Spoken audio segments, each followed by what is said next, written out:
하나님의 말씀 이사야 58장입니다. 이사야 58장 9절에서 12절,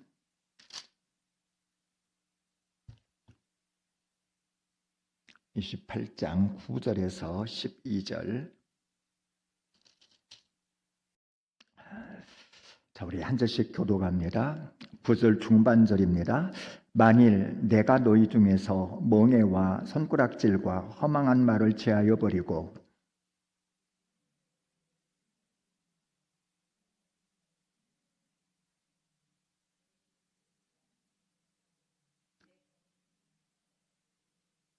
여호와가 너를 항상 인도하여 메마른 곳에서도 내 영혼을 만족하게 하며 내 뼈를 견고하게 하리니 너는 물된 동산 같겠고 물이 끊어지지 아니하는 샘 같을 것이라.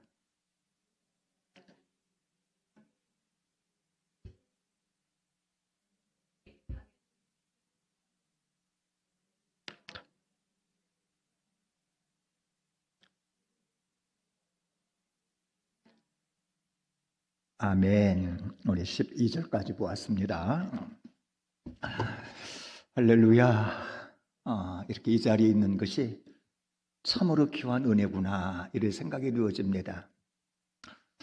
오늘 어떤 집사님 하시는 말씀이 목사님 요즘 금요기도회 안 드리는 교회가 많다면서요. 실제로 그렇습니다. 큰 교회도 금요기도회를 아예 안 하는 교회들이 점점 이렇게 많아지는 것을 봅니다. 안 하고 싶어 하는 게 아니라 아마 성도들이 이렇게 참여하지 않으니까 하지 못하게 되는 것 아닌가, 이런 생각이 되어집니다. 물론 금요기도에 참여한다 하여 이것을 1등 성도라 이럴 수는 없겠지요.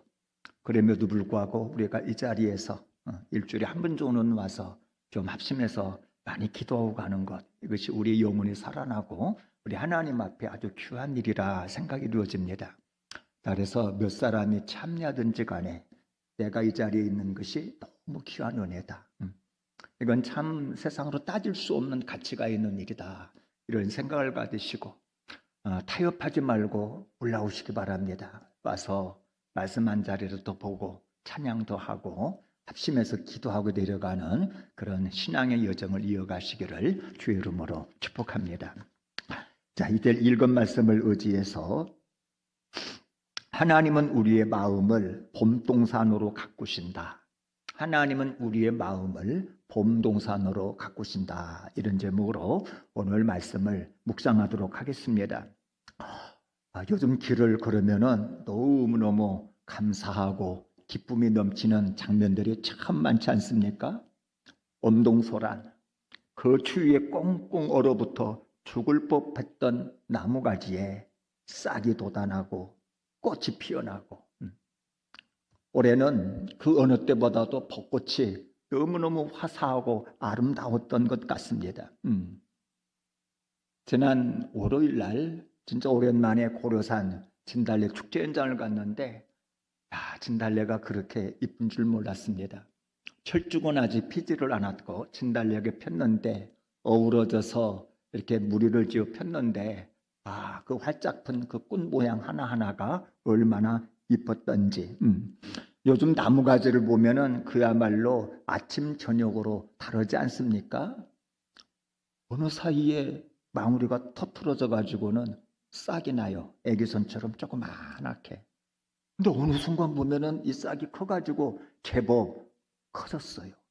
내가 이걸 커가는 모습을 따라잡아야지 하고는 유심히 보는데도 아니 아침 저녁 다르게 금방금방 크더니 벌써 나무가지 하나가 전부 다 푸른색 옷을 입은 거 보면은 생명력이라고 하는 것이 너무너무 신비하고 아름답다라는 것을 느낄 수가 있습니다.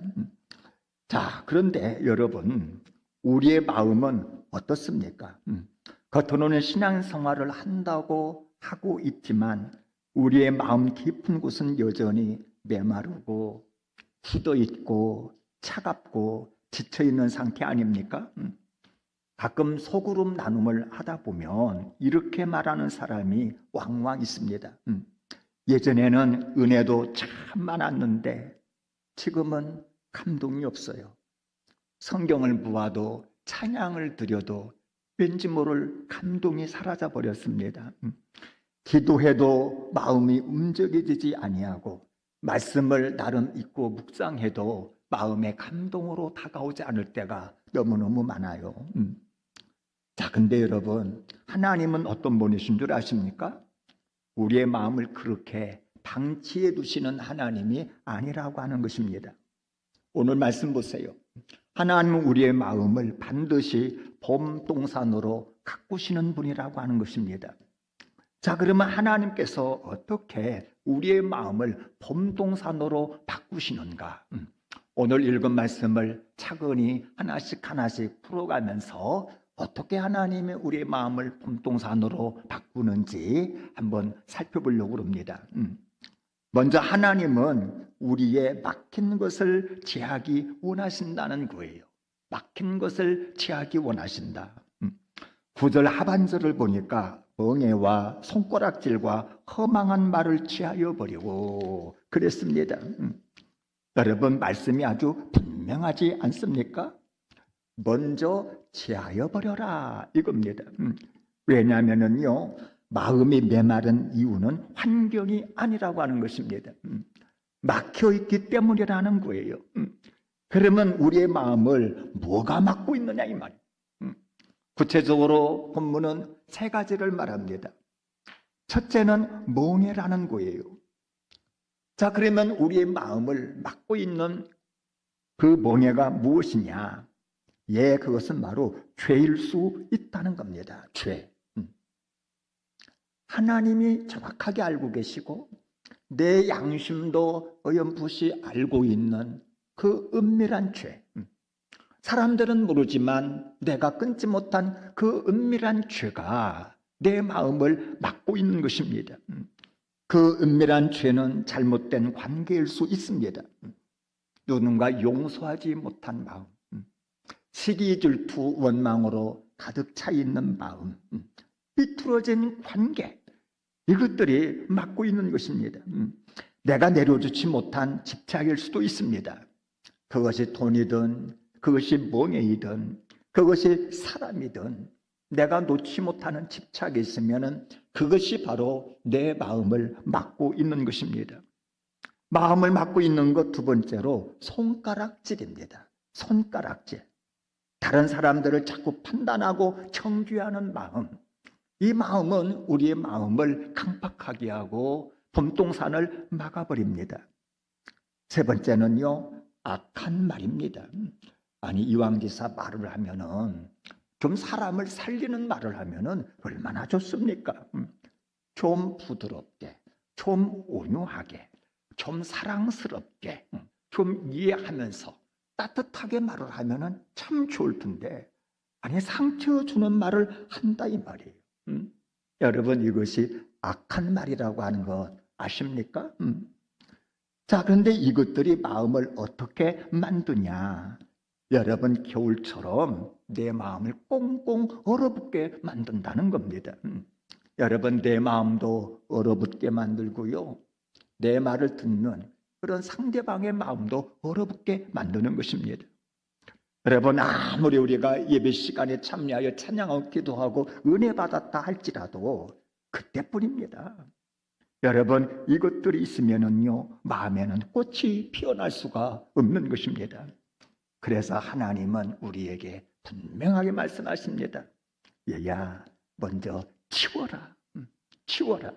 멍에 손가락질 하는 거, 악한 말, 그것 좀 제발 치워라. 여러분, 하나님의 말씀인 줄로 믿으시기를 바랍니다. 싱크대에 물이 잘 내려가지를 않는 겁니다. 이 물이 부족한가 싶어가지고는 그냥 바가지 한 대야 이렇게 이제 받아가지고 왕창 부었어요. 그래도 싱크대에 물이 내려가지를 않아요. 아, 이것이 수압이 좀 약한가 보다 해가지고는요, 물을 세가지고 총 쏘듯이 그렇게 물을 갖다가 이렇게 싱크대에다가 세게 했어요. 그래도 내려가지를 않습니다. 하다 안 돼가지고 배수구를 열어보니까, 아니, 이거 기름 때며 음식 찌꺼기가 그냥 싱크대 그 호수에 꽉 막혀 있는 겁니다.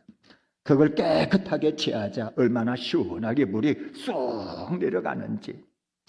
여러분, 우리 마음도 똑같습니다. 은혜가 부족해서가 아니라, 기도가 부족해서가 아니라, 말씀이 부족해서가 아니라 막혀 있기 때문에 흐르지 않는다는 겁니다.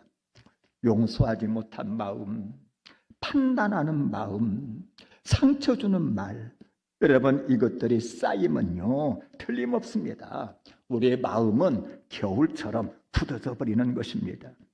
자, 그렇다면 한번 조용히 여러분들의 마음을 한번 돌아보시기를 바랍니다. 내 마음을 막고 있는 것이 혹 있지는 않은가? 혹 내게 멍해가 있거나 손가락질하는 것이나 약간 악한 마음이 있다면요, 이 시간 주님의 은혜로 싹 제거할 수 있는 귀한 시간이 되기를 주의 이름으로 축복합니다. 자, 하나님은 어떻게 우리의 마음을 봄동산으로 가꾸시는가? 두 번째로, 하나님은 우리의 마음이 움직이기를 원한다는 겁니다. 마음이 움직이기를 원하세요. 10절에 보니까 줄인 자에게 내 심정이 동하며 그랬습니다. 심정이 동하며. 여러분 보세요. 중요한 것은요, 행동이 아닙니다. 심정입니다. 자, 심정이 통한다. 이 말은 마음이 움직인다. 이런 의미입니다. 무관심에서 관심으로, 차가움에서 따뜻함으로, 다침에서 열림으로 마음이 움직이는 것입니다. 여러분, 신앙이 무엇입니까? 신앙이 많이 아는 것입니까? 아니면 많이 하는 것입니까? 여러분, 많이 아는 것, 많이 하는 것, 이것 아닙니다. 여러분, 마음이 움직이는 것, 여러분, 이것이 신앙인 것입니다. 누군가 힘들어할 때에 참 저 사람 힘들겠다. 누군가가 아플 때에 마음이 얼마나 아플까. 여러분, 이 마음이 드는 것, 이것이 바로 살아있는 신앙인 것입니다. 길을 가다 보니 한 노인이 넘어지는 거예요. 한 사람은 보고 이렇게 생각했습니다. 요즘 세상에 괜히 도와줬다가 문제 생기면 어떡해. 그러면서 못 본 척 그냥 지나치고 말았습니다. 다른 한 사람은 보고 얼른 다가가 손을 내밀면서 아이고 괜찮으세요? 이렇게 세워드렸습니다. 여러분, 두 사람의 차이가 무엇입니까? 상황? 아닙니다. 능력? 아닙니다. 마음이 움직였느냐, 움직이지 아니하였느냐, 바로 이 차이인 것입니다. 여러분, 신앙은 거창한 것 아닙니다. 마음이 멈추지 아니하고 반응하는 것, 여러분, 이것이 바로 신앙인 것입니다. 문제는 우리의 마음이 이래저래 점점 굳어진다는 겁니다. 바쁘다 보니 무뎌지고, 상처받다 보니 자꾸자꾸 다치게 되어지고, 반복되는 생활 속에서 무감각해집니다. 그래서 하나님은 말씀하십니다. 다시 마음이 움직이게 하라. 얘야, 마음이 움직이게 하거라. 자, 하나님은 어떻게 우리의 마음을 봄동산으로 가꾸시는가? 세 번째로, 우리의 마음이 흘러가게 하신다는 겁니다. 마음이 흘러가게 하신다. 10절에 보니까 괴로워하는 자의 심정을 만족하게 하면 그랬습니다. 괴로워하는 자의 심정을 만족하게 하면. 여러분, 마음이 움직인다는 것에서 끝나지 말고 한 걸음 더 나아가라는 거예요. 흘러가게 하라는 것입니다. 여러분, 봄동산의 가장 큰 특징이 무엇인 줄 아십니까? 그것은 바로 흐른다는 겁니다. 물이 흐르고요, 향기가 흐르고 생명이 퍼져 나간다는 겁니다. 여러분, 막혀있는 곳에는 생명이 없습니다.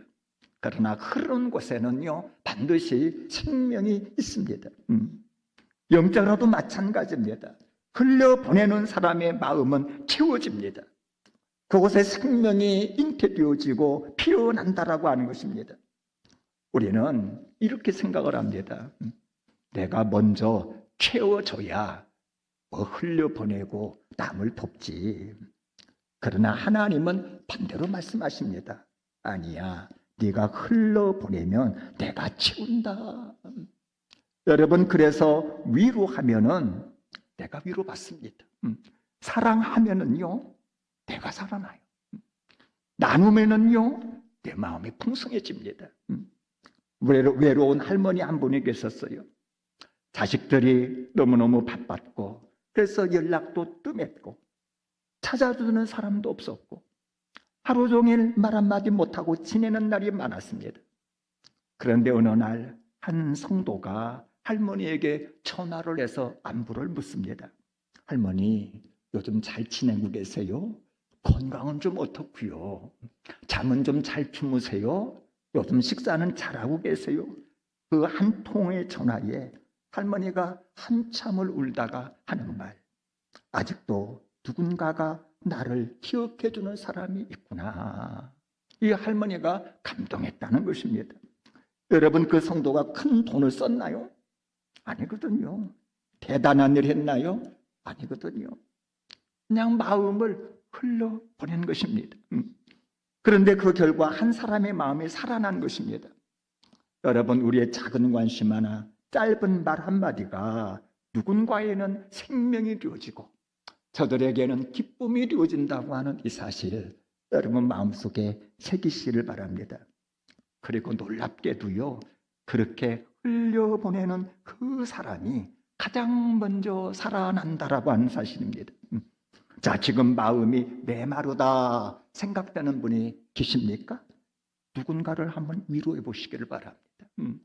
누군가의 이야기를 좀 공감하면서 따뜻하게 들어줘 보시기를 바랍니다. 놀랍게도요, 그때 내 마음에 물이 흐르기 시작하는 것입니다.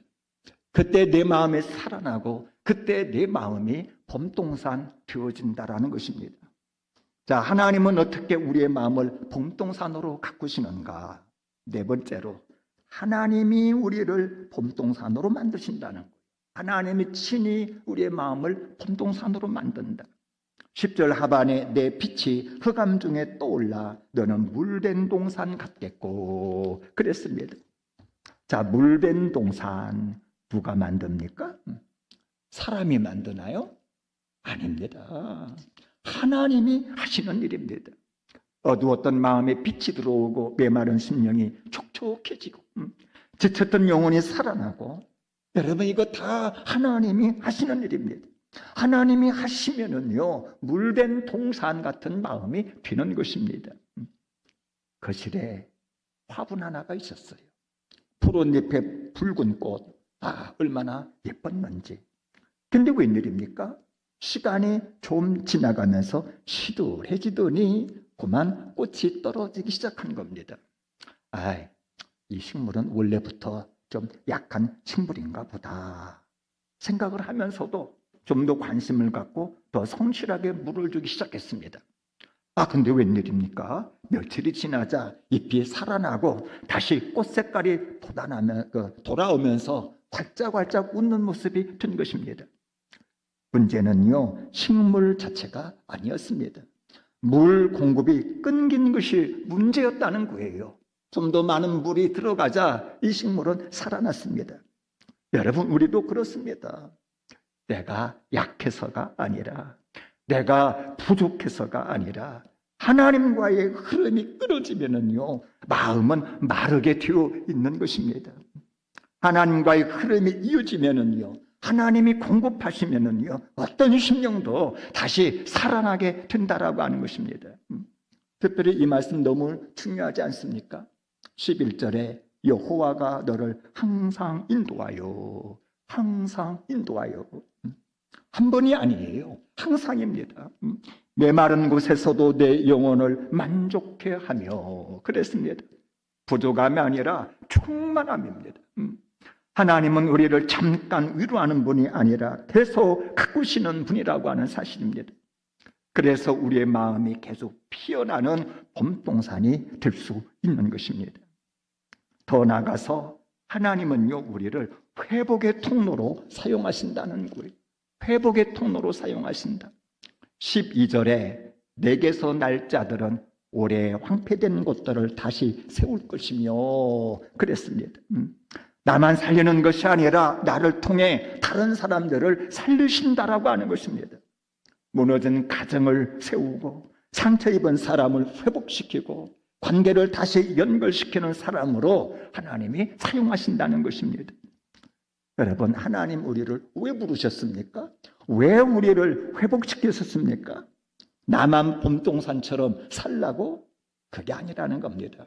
다른 사람을 살리기 위해서 우리를 부르시고 우리를 회복시키신다는 사실입니다.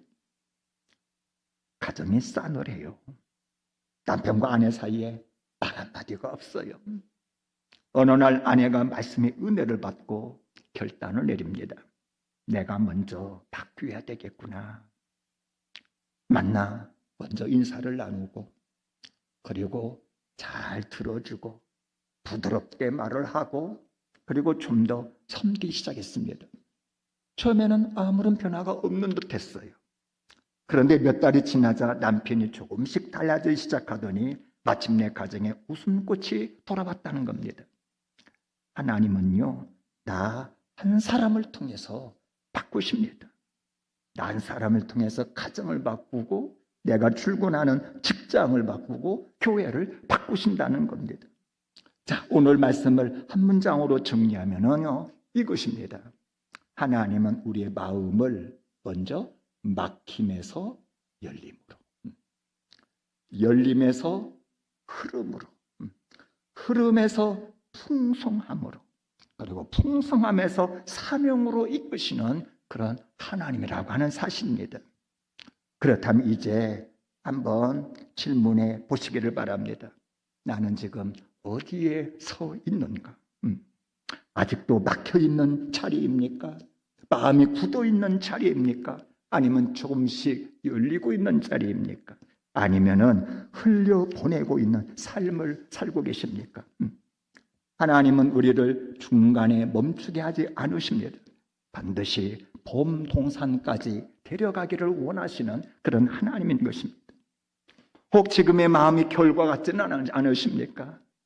기도해도 감동도 없고 사람을 봐도 아무런 마음이 움직여지지를 않고 삶이 왠지 모르게 메마른 느낌이지는 않습니까? 여러분, 괜찮습니다. 중요한 것은요, 지금 상태가 아니라 하나님이 누구시냐 하는 겁니다. 여러분, 겨울나무를 한번 보세요. 겉으로 보면은 영락없이 죽은 것 같습니다. 그러나 속에서는요, 이미 봄이 준비되고 있다는 사실입니다. 하나님이 역사하시면 때가 되면 반드시 새싹이 돋아나고 꽃이 피어나고 향기가 난다는 것입니다. 단 오늘 이 말씀이 단순히 좋은 이야기로 끝나서는 안 된다는 것입니다. 먼저는 내가 하나님 앞에서 결단해야 됩니다. 하나님, 그렇습니다. 막힌 것 이제는 내려놓겠습니다. 다친 마음을 활짝 열겠습니다. 그리고 내가 받은 것 먼저 흘려보내겠습니다. 그때 하나님이 일하십니다. 내가 너를 물된 동산같이 다듬어 줄게. 여러분, 이것이 하나님이 일하시는 방식인 것을 깨달으시기를 바랍니다. 이제 우리가 가는 곳마다 생명이 살아나고 만나는 사람마다 위로를 얻으며 우리의 존재 자체가 향기 나는 삶이 되기를 주의 이름으로 축복합니다.